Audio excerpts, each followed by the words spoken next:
Come with me today on a simple service call where I almost made a big mistake. I've included some pictures here to help better set up the situation. We've run across an older R22 system that is low on refrigerant. You can tell by the gauge readings here that the unit is low and the unit is operating off a TXV. I provided some options to the homeowner. We can look at possibly locating the leak and replacing the leaking equipment, or just add refrigerant. The homeowner ended up just wanting to have the refrigerant added at this time. So you can see them going to be adding refrigerant in a situation like this. With the older R22 refrigerant, we typically end up topping off the unit with 407C. You can see me adding the refrigerant here.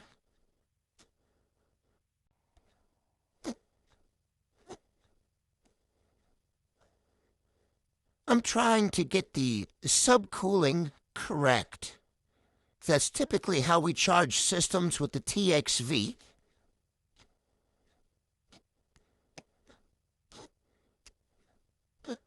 I thought this would be a good opportunity for me to show how we charge the units using the app.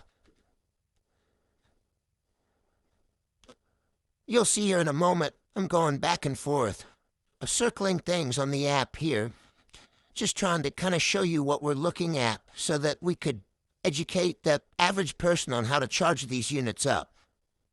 Give them a little bit of insight in what we do.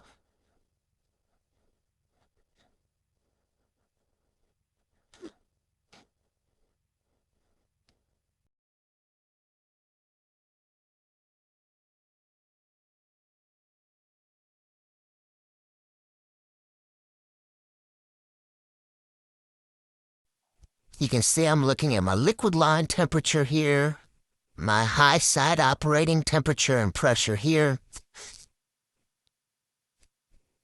looking at my outdoor air temperature, my correlating condensing temperature. We want to see 10 to 20 degrees difference there.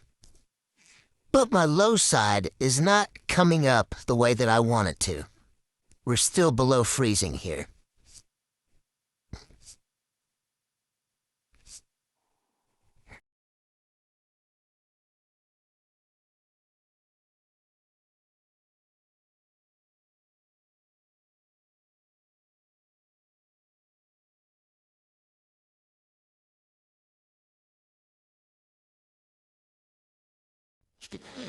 At this point, I'm personally wondering what the heck is going on. Why isn't this acting correct? Why is my low side as low as it is?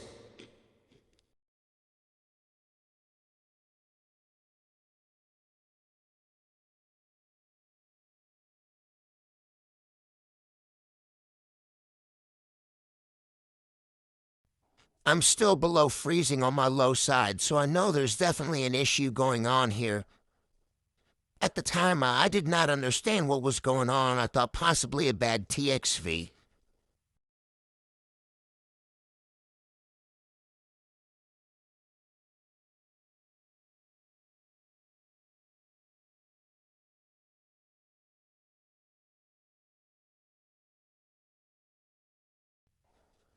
Heck, congratulations if you made it this far in the video.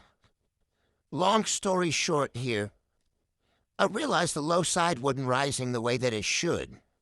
So I went into the attic to further investigate it, turn the system off. I found that the indoor evaporator coil had frozen up. Eureka, that's exactly what my problem is here. I charged the unit up without letting it fully thaw out. This would have caused multiple issues if I'd have left it running. So I ended up turning it off, thawing it out, and checking it afterwards. The charge was spot on after I gave it time to thaw. Another happy homeowner.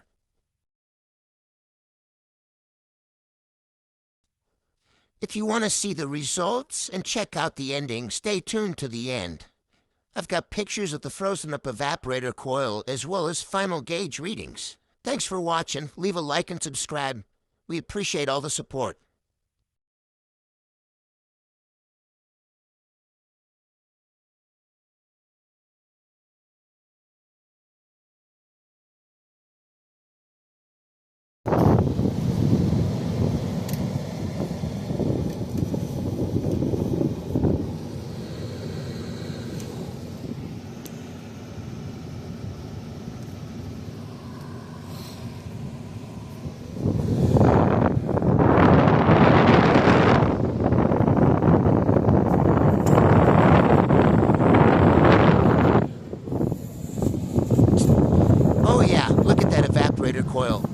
heavily rusted, probably leaking.